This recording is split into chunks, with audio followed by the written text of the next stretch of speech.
Shopping कराओ रोज। मध्य प्रदेश के आलापुर शहर में रमेश का बड़ा सा घर था। उसके परिवार में उसकी पत्नी कमला, बड़ा बेटा मनोज और उसकी पत्नी सुनीता रहते थे। उसका एक बेटा बाहर विदेश में पढ़ने गया था। एक दिन सुबह के समय सुनीता किचन में खाना बना रही थी। चाय का पानी उबल रहा था और गैस से तड़के की महक आ रही थी। तभी उसका फ़ोन बजता है। फ़ोन पर मनोज का कॉल था। सुनीता सुनो, मेरे पास विवेक का कॉल आया था। वो एयरपोर्ट पर ही है। मैं ऑफिस से आते वक्त उसे साथ लेकर आऊँगा। अरे वाह, 3 साल बाद मेरे प्यारे देवर जी घर आ रहे हैं। मैं अभी मम्मी पापा को ये खुशखबरी देती हूँ। हाँ, और सुनो, आज का स्पेशल बनाना। आखिर मेरा छोटा भाई इतने टाइम बाद वापस आ रहा है।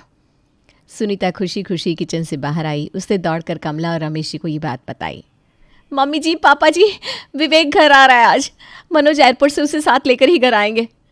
अरे वाह, 3 साल बाद हमारा बेटा घर लौट रहा है। अब तो उसके स्वागत में कोई कमी नहीं होनी चाहिए।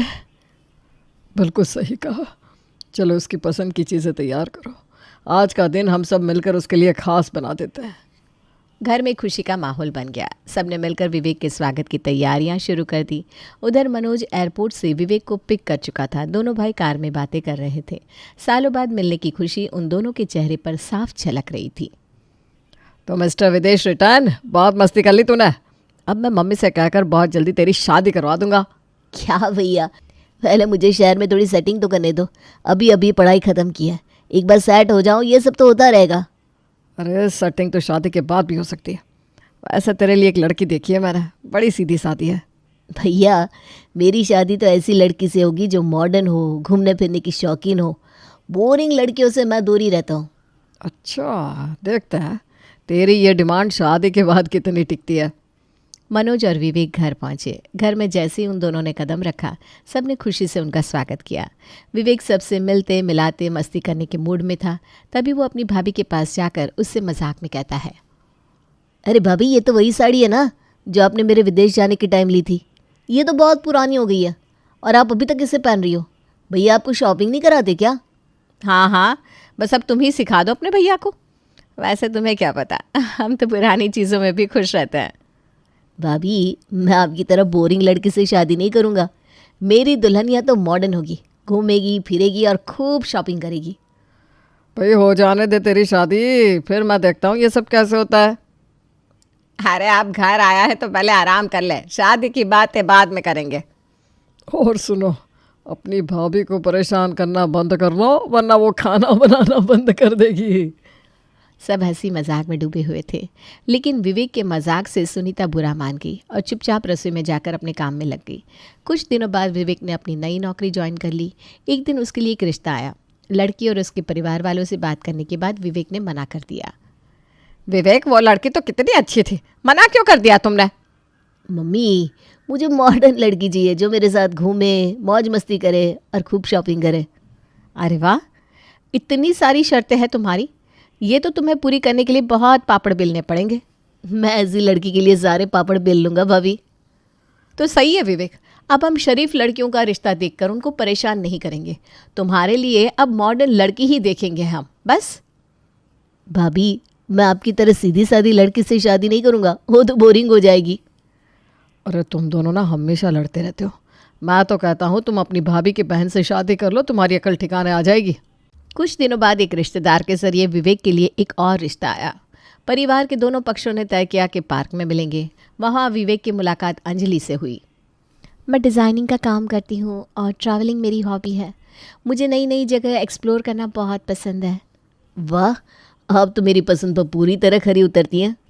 देख ले विवेक, तेरी मॉडर्न दुल्हनिया मिल गई ना, अब क्या कहना है तेरा? अंजलि अच्छी है ना विवेक? अब तुम मुझे ताने मत मारना और खुद अपनी बीवी को संभालना। लड़की तो मुझे भी अच्छी लग रही है, अब जल्दी से शादी की तारीख पक्की कर लेते हैं। विवेक और अंजलि की शादी तय हो गई और धूमधाम से शादी होने के बाद अंजलि ससुराल आ गई। अंजलि के ससुराल आते ही घर में खुशी और मस्ती का माहौल बन गया। सुनीता और अंजलि के बीच अच्छे रिश्ते बन गए। भाभी, मैं बहुत दिन से बाहर नहीं गई हूँ ना, मैंने शॉपिंग की है। अंजलि, अब तुम्हें शॉपिंग पर ले जाना तो मेरे देवर जी की जिम्मेदारी है। कहो ना विवेक से कि मुझे शॉपिंग कराने लेकर चलो। हाँ भाभी, लेकिन आपके देवर जी तो खुद इतना बिजी रहते हैं, मुझे खुद जाना पड़ेगा। भाभी अब मेरी बीवी को ताने मत मारिए, ये मॉडर्न है, खुद ही सब कर लेगी। चलो अब तो घर में 2-3 शॉपिंग पार्टनर हो गए, तुम सब मिलकर ही शॉपिंग कर लेना। विवेक, अभी तुम्हारी नई नई शादी हुई है बेटा, बहू अकेले बाहर नहीं जाएगी। अगर उसे शॉपिंग करनी है तो तुम उसे लेकर जाओ। ठीक है माँ, मैं ही इसे लेकर जाऊंगा। तुम कह रहे थे ना तुम सारे पापड़ बेल लोगे, अब पहले अपना पहला शॉपिंग का पापड़ बेल कर दिखाओ। मनोज के मजाक से घर का माहौल और भी मज़ेदार हो गया।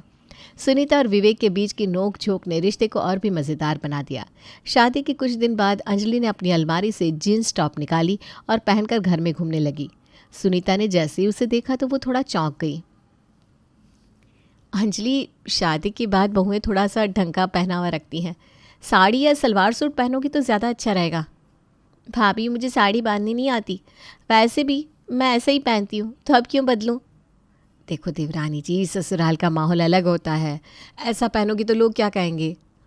अंजलि और सुनीता के बहस की आवाज़ सुनकर विवेक अपने कमरे से आते हुए अंजलि की साइड लेकर कहता है, भाभी, अंजलि मॉडर्न लड़की है, ये वैसी ही रहेगी जैसे ये पहले अपने घर पर रहती थी। आपको इससे कुछ भी कहने या इसको समझाने की ज़रूरत नहीं है। विवेक, मॉडर्न होना अपनी जगह सही है, लेकिन घर के बड़ों का मान भी तो रखना ज़रूरी होता है। सुनीता बहू, चिंता मत करो, इन दोनों को समय के साथ सब समझ में आ जाएगा। अभी इन्हें जो करना है करने दो। धीरे धीरे अंजलि की शादी का पहला हफ्ता पूरा हो गया। एक हफ्ता पूरा होते ही उसके दिमाग में वीक एनिवर्सरी मनाने का ख्याल आया और उसने विवेक से शॉपिंग और गिफ्ट की डिमांड रख दी। विवेक, आज हमारी शादी को पूरा 1 हफ्ता हो गया है, क्या आज हम बाहर डिनर पर नहीं चलेंगे और तुम मुझे वीक एनिवर्सरी का गिफ्ट नहीं दोगे? क्या कहा? Week anniversary? ऐसे भी कोई मनाता है क्या? तो तुम मुझे गिफ्ट नहीं दोगे? ठीक है, मैं माँ को बोल दूँगी तुम मुझसे प्यार नहीं करते। अरे बाबा ठीक है, चलो तैयार हो जाओ, हम बाहर डिनर पर चलते हैं। अब उन दोनों ने बड़े होटल में साथ में कैंडल लाइट डिनर किया, गिफ्ट्स खरीदे और देर रात मौज मस्ती करके घर लौटे। जैसे ही सुनीता ने डोरबेल की आवाज़ सुनी, उसकी नींद टूट गई और उसने जब टाइम देखा तो रात के 2 बज रहे थे। वो चिढ़कर दरवाज़ा खोलते हुए कहती है, रात के 2 बज रहे? इतनी देर से आना सही नहीं है विवेक, तुमको टाइम का ज़रा भी अंदाज़ा नहीं है क्या? भाभी, बाहर गए थे ना हम लोग, टाइम का ध्यान नहीं रहा। वैसे भी आज हमारी फर्स्ट वीक एनिवर्सरी थी। सुनीता ये सुनकर चिढ़ जाती है और मनोज के पास अपने कमरे में आ जाती है। मनोज गहरी नींद में सो रहा था, तभी सुनीता गुस्से में बड़बड़ाने लगती है। सुनो, उठो मनोज, इन दोनों को समझाओ, ऐसे रात के 2 बजे घर लौटना अच्छा होता है क्या? हाँ बहुत अच्छा है, घर तो आ गए ना, अब मुझे सोने दो भाई। आप ना हमेशा इनकी ही तरफदारी करते रहते हो, देख लेना ये आदतें आगे जाकर घर का माहौल बिगाड़ कर रख देगी। हाँ हाँ बिगाड़ेंगे ज़रूर, पर अब मुझे सोने दो यार, और तुम भी सो जाओ प्लीज़। एक दिन अंजलि और सुनीता घर का सामान खरीदने बाजार गई थी। सामान लेने के बाद लौटते हुए अंजलि ने रास्ते में देखा कि शहर में एक नया मॉल खुला है। वो तुरंत नया मॉल में शॉपिंग करने का सोचकर एक्साइटेड हो गई। भाभी देखो, ये नया मॉल कितना बड़ा है, मुझे तो यहाँ शॉपिंग करनी है। वाह भाई, लो शहर में एक और जगह तुम्हारे घूमने के लिए बन गई। जैसे ही अंजलि घर पहुंची, उसने तुरंत विवेक को कॉल करके मॉल जाने की जिद की। हेलो विवेक, तुमको पता है अपने शहर में एक नया मॉल खुला है, मैंने आज ही देखा, मुझे उस मॉल में शॉपिंग करने जाना है, आज शाम को चलेंगे? अरे यार मुझे ऑफिस में बहुत काम है, तुम और भाभी चले जाओ। ना, मुझे तुम्हारे साथ जाना है और तुमको मेरे साथ चलना पड़ेगा। अच्छा ठीक है, तुम मॉल जाओ, मैं ऑफिस से सीधे वहीं आ जाऊँगा। नहीं नहीं नहीं, तुम जल्दी घर आओ, फिर साथ में चलेंगे। विवेक घर आया, लेकिन अंजलि ने उसे चैन से एक गिलास पानी तक नहीं पीने दिया। वो तैयार खड़ी थी और जल्दी चलने को कहने लगी। ये देखकर सुनीता मज़े लेते हुए बोली, क्यों देवर जी, अब मज़ा आ रहा है ना शादीशुदा ज़िंदगी का? जल्दी से पानी पी लो और देवरानी जी को शॉपिंग पर ले जाओ। सुनीता बहू, यही होता है जब अपनी मर्ज़ी की दुल्हनिया लेकर आओ। वैसे भी नई शादी है तो अभी इनका घूमना फिरना तो लगा रहेगा। अंजलि ने मॉल में खूब सारी शॉपिंग की। उसने महंगी ड्रेस खरीदी, फिर मूवी देखने की जिद की। दोनों देर रात घर लौटे। अगली सुबह सुनीता ने देखा कि विवेक और अंजलि के हिस्से का खाना बर्बाद हो गया है। ये देखकर वो गुस्से से चिल्लाने लगी। देखो अंजलि, अगर तुम दोनों बाहर खाना खाते हो तो पहले से बता दिया करो, मैं रोज़ रोज़ खाना बर्बाद नहीं कर सकती। भाभी, मैं कौन सी रोज़ बाहर जाती हूँ, और आप थोड़ा सा खाना वेस्ट होने से इतना बवाल क्यों कर रही हो? तुमको ये थोड़ा सा खाना दिख रहा है? सुनीता बहू, रहने तो ना। देखो अंजलि, अब जब भी तुमको बाहर खाना हो ना तो पहले से बता देना, इस तरह खाना बर्बाद हो ये चीज़ मुझे भी बिल्कुल पसंद नहीं है। ठीक है मम्मी जी। अब अंजलि को इतनी सी बात पे इतना गुस्सा आया कि उसके सिर में दर्द हो गया। विवेक ने उसे दवा लेने को कहा, लेकिन अंजलि ने मना कर दिया। फिर बोली, मेरा सिर दर्द तभी ठीक होगा जब तुम मुझे फिर से शॉपिंग करवाओगे। अरे ये क्या बात हुई यार? सोच लो मिस्टर हस्बैंड, अगर मुझे आज शॉपिंग कराने नहीं ले गए तो मेरा गुस्सा शांत नहीं होगा।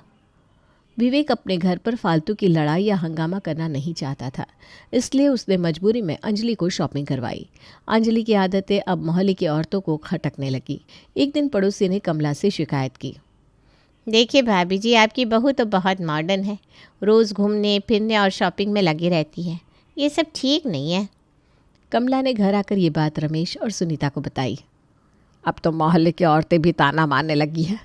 सुनीता, तुम्हें ही कुछ करना होगा बेटा। मम्मी जी, मैं मनोज से बात करती हूँ, वो कुछ नहीं तो कम से कम विवेक को तो समझा सकते हैं। अगली सुबह दूसरी पड़ोसन कमला के घर आई और सीधे बहू अंजलि को लेकर शिकायत करने लगी। कमला पहले तो सब सुनती रही, लेकिन धीरे धीरे उसकी झुंझलाहट बढ़ने लगी। भाभी जी, आपकी बहू का पहनावा और तरीका दोनों ही हमारे मोहल्ले के हिसाब से ठीक नहीं है।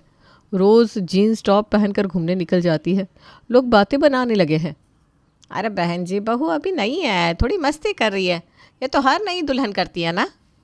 भाभी जी, हमारी बहुएं भी नई थी, लेकिन उन्होंने तो आदर्श बहुओं की तरह रहना शुरू कर दिया।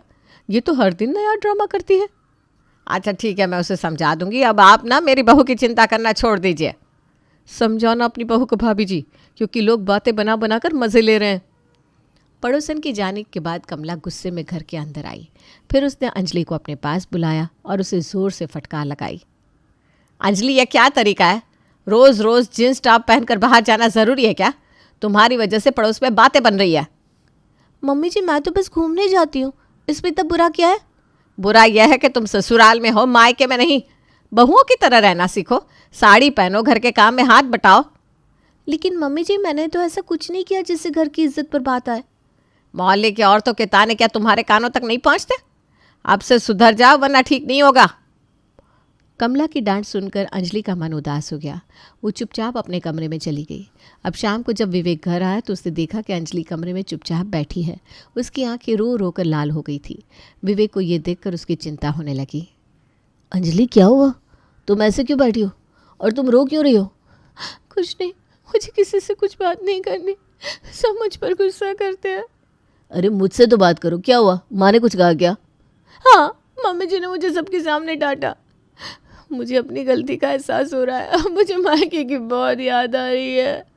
अरे बाबा, ऐसा कुछ मत सोचो, चलो मैं तुम्हें बाहर घुमा लाता हूँ, तुम खुश हो जाओगी। अगर घूमने से पहले शॉपिंग करवाओगे, फिर डिनर करवाओगे, तब मानूंगी मैं। विवेक ने अंजलि को मनाने के लिए उसकी बात मान ली। अब वो ये बात बताने सुनीता के पास गया। भाभी, मैं और अंजलि आज बाहर डिनर के लिए जा रहे हैं। ठीक है, लेकिन उस महारानी से कहना कि इस बार साड़ी पहन कर जाए, ससुराल का कुछ तो लिहाज रखे। अरे भाभी, आप भी ना मजाक करती हैं, क्या दूंगा। ठीक है, लेकिन हमारी बात मानो, थोड़ा इनकी फिजूल खर्ची पर लगाम लगाओ, वरना जल्दी ही घर बिकवाना पड़ेगा। अगली सुबह घर में एक क्रेडिट कार्ड का बिल आया। विवेक ने बिल देखा तो उसकी आंखें फटी की फटी रह गई। वो तुरंत माँ और भाभी के पास भागा। माँ और भाभी, ये देखो, 1.5 लाख का बिल आया है, मैं तो बर्बाद हो गया। क्या? 1.5 लाख? हमारी तो पूरे साल की शॉपिंग इतनी नहीं होती। आप भुगतो, तुमने खुद उसे सर पर चढ़ाया है। अब देखो, ये तुम्हारी मॉडर्न वाइफ तुम्हें कंगाल करके छोड़ेगी। पर मॉम, मैं अब क्या करूं? पहले जाओ और बहू जी से पूछो इतनी शॉपिंग में खरीदा क्या है। और सुनो, आगे से शॉपिंग और अपने घूमने फिरने पर लिमिट लगा लो, वरना वो दिन दूर नहीं जब घर में खाने के लिए भी पैसे नहीं बचेंगे। पर अंजलि को तो इन बातों से कोई फ़र्क ही नहीं पड़ा। वो आराम से अपने कमरे में लेटी रही। एक दिन विवेक और मनोज किसी काम से बाहर जा रहे थे तो मनोज ने देखा विवेक बहुत परेशान और उदास है। उसने कार में बैठे बैठे ही विवेक को समझाना शुरू कर दिया। विवेक, तुम अंजलि की शॉपिंग पर रोक लगाओ, वरना जल्दी ही कर्जदार हो जाओगे। भैया, मैं जानता हूँ, लेकिन उसे मना करने की हिम्मत नहीं हो रही। देखो, प्यार से समझाओ, उसे ये मत लगने दो कि तुम उसकी खुशी के खिलाफ हो। लेकिन भैया, मैं चाहकर भी उसको इन सब के लिए रोक नहीं पाता हूँ, कैसे करूँ ये? विवेक, तुम अपनी भाभी को देखो, महीने में 2,500-3 हज़ार की शॉपिंग करती है और उसमें से भी कुछ बचा लेती है। तुम्हें भी अपनी पत्नी को यह आदत डालना सिखाना होगा। अब घर लौटने के बाद विवेक ने अंजलि को समझाने की कोशिश की, लेकिन तभी अंजलि ने नई फरमाइश कर दी। विवेक, मेरा बर्थडे आ रहा है, इस बार मुझे ब्रांडेड गाउन चाहिए। अंजलि, थोड़ा खर्चा कम करो ना। अरे, तुम्हारा प्यार खर्च करने से तो दिखता है, तो क्यों रोक रहे हो? ठीक है, पर देखो ये लास्ट बार है। अगली सुबह सुनीता और कमला ने विवेक को चिढ़ाते हुए कहा, देवर जी महारानी को शॉपिंग पर ले गए थे, अब क्रेडिट कार्ड का क्या हाल है? अरे बेटा तुम जल्दी समझ जाओ, वरना ये बहू तुम्हारे साथ साथ हमें भी कंगाल कर देगी। माँ भाभी, अब मैंने ठान लिया है, धीरे धीरे अंजलि को बदल दूंगा। बस आप लोगों को इसमें मेरी मदद करनी है। ठीक है, लेकिन याद रखना शॉपिंग कम कराना आसान नहीं है, यही तो मेरी देवरानी जी की सुपर पावर है। सबकी हंसी मजाक के बीच विवेक ने ठान लिया कि वो प्यार से अंजलि को समझाएगा। अब उसने भी ये मान लिया कि ज़्यादा मॉडर्न वाइफ से शादी करके उसने अपनी ही पैर पर कुल्हाड़ी मार ली है। अब वो अपने भाई के बताए रास्ते पर चलने लगा और उसने अंजलि को 1 महीने में केवल 1 बार शॉपिंग करने के लिए मना लिया।